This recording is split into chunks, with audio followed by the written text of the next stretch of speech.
Jesus freak here. Now, a few years ago, I created a website. It's still up. It's still available. And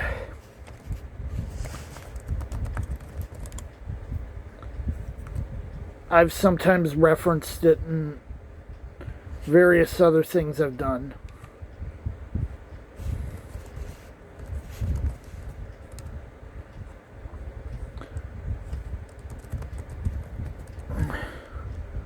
For example, it's available as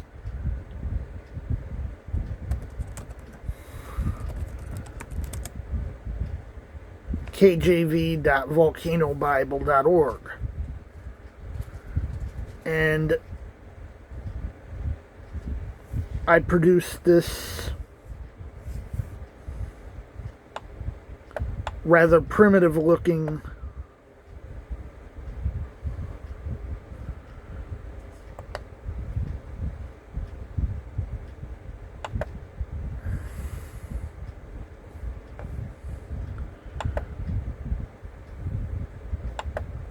page several years ago based on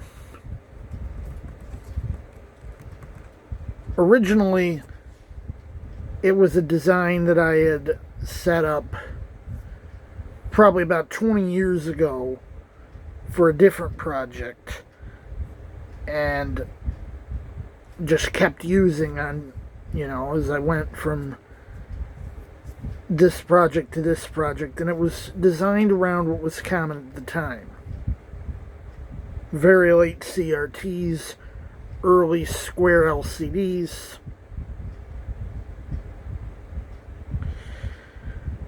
and my knowledge of HTML at the time, and the idea that it was,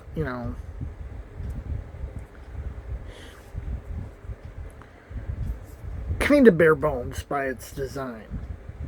It had the text, it had chapter headings, that was it.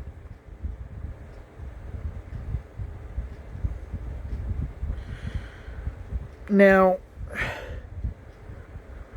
recently, I was like, I'd like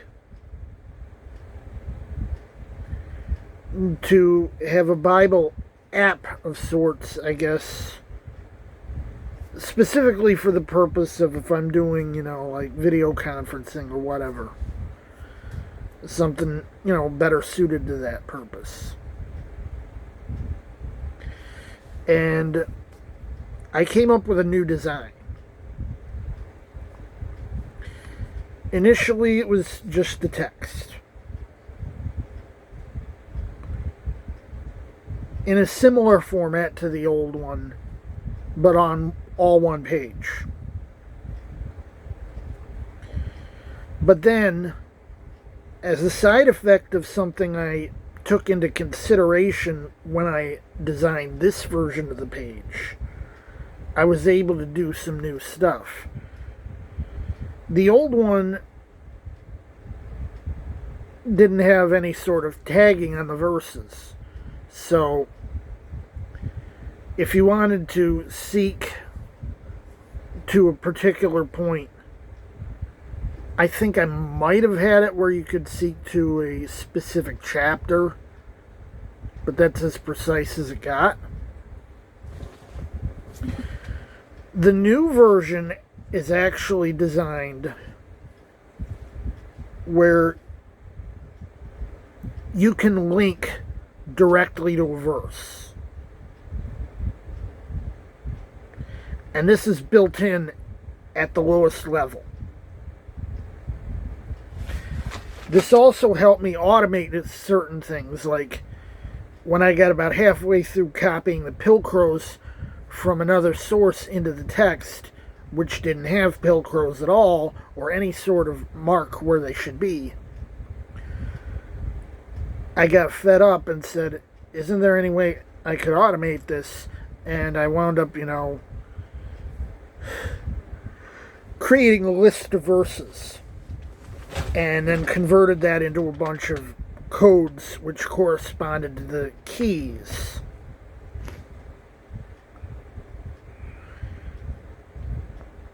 Which are a 2-letter abbreviation for the book,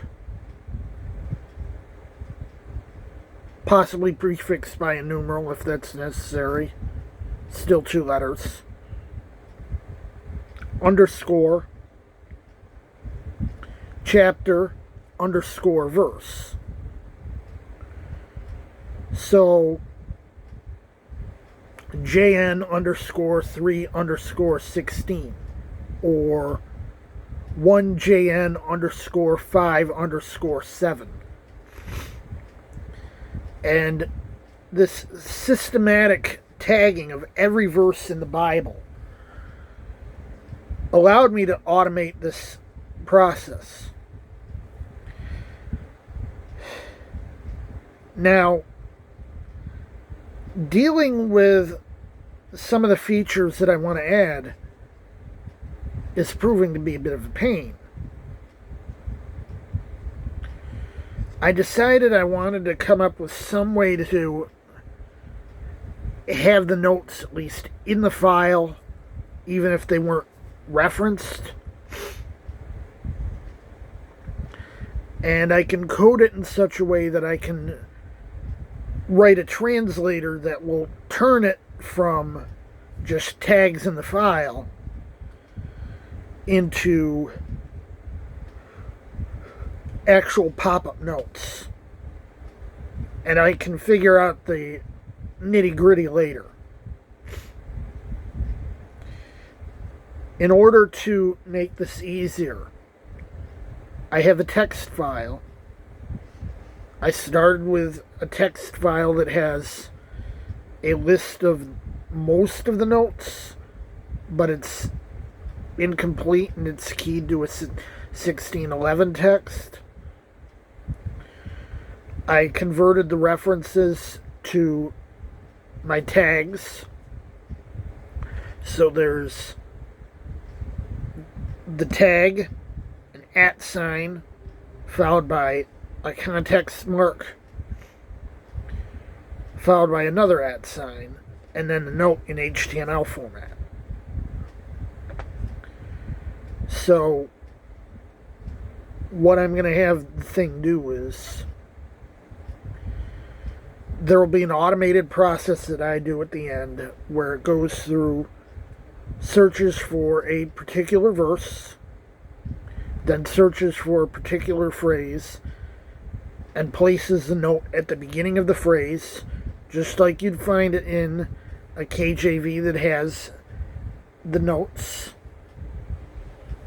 As you look at one of these, and I don't seem to have one handy from where I am. They're mostly on the other side of the room.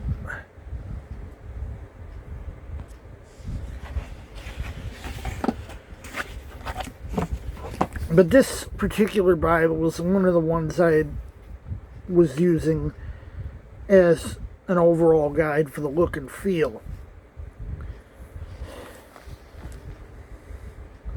So you'll look at, say,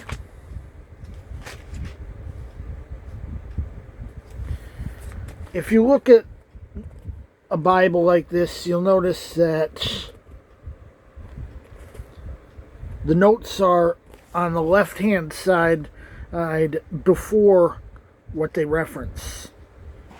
This is as opposed to, say, an RSV or an NIV, where they're usually after what they reference.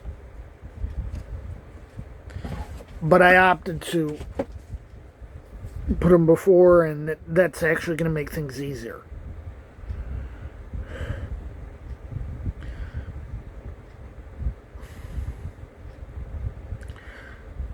I decided that I'd add a few things in other files and create sort of a framework.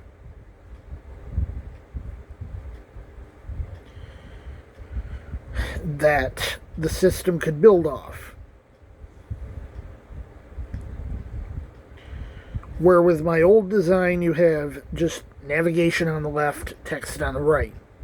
There's a banner at the top, a banner at the bottom. The new design is different. There's navigation on the left, content in the middle, and then there's a third frame on the right, which is currently used for some of the helps. For example, I put the TBS word list. There's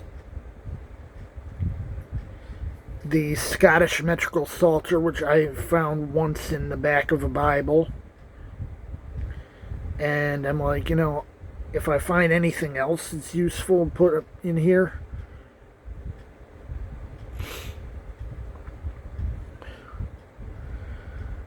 And I'm thinking of adding a lot of stuff here.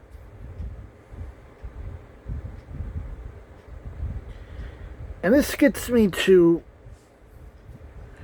one of my eternal problems.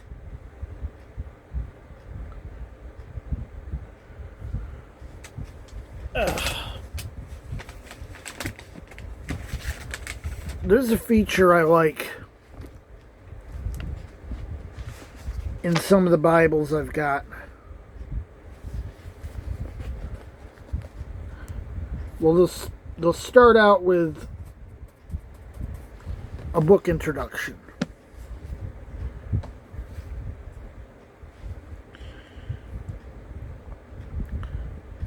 The problem is, a lot of the ones I have, even if it weren't for copyright problems, it'd be unusable for this reason or that. One of the biggest problems is issues with how they handle authorship. For example, I don't want to teach, we don't know who wrote the Epistle to the Hebrews. I want to say it was written by Paul, because I think it was written by Paul. Or I want to say that I'm a firm believer that Moses actually predicted his own death. Some people believe that Joshua wrote Deuteronomy 34 posthumously, and I believe that Moses prophesied his own death when he wrote the book of Deuteronomy.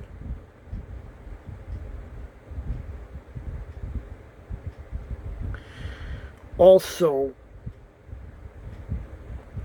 there's sort of the issue of talking too much about other translations of the Bible. The Nelson introductions, which I mentioned, and I was showing a Nelson Bible with the introductions.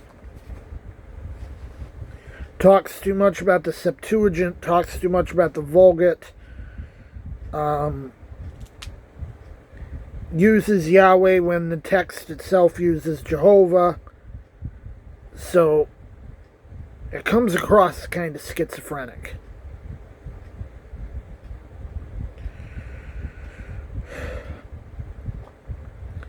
And that can be problematic. I want something that comes across as sort of a unified whole. And I'm starting to think, I don't know, maybe I can use a subset of John Brown's notes. I think that was the guy's name. I think I've mentioned them before. There was he had something called the Self-Interpreting Bible, and I actually have at least once handled a Bible that had these notes in it.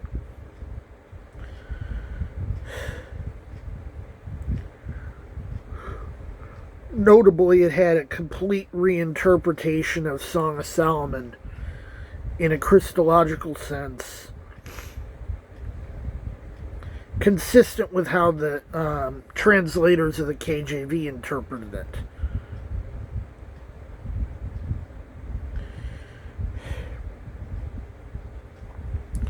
So perhaps this is a good source for information. There is also the Confraternity New Testament, although that is a blatant Catholic bias and stuff would need to be edited. For one, they throw the word saint around too much. And appeals to the church fathers, which, church fathers, Matthew, whatever the verse was, call no man father upon this earth, or else you have one father who's in heaven, or whatever it was.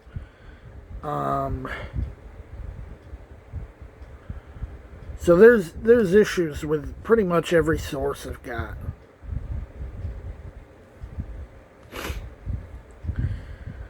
And I'm not a good writer. I never was.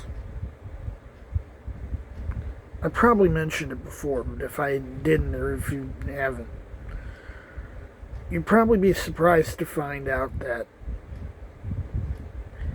in English class in high school, I was a C student, and the English was one of the reasons I had to drop out of college.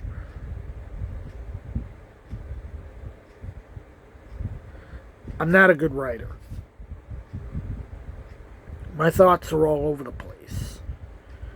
And that's not good when you need to write 66 concise introductions.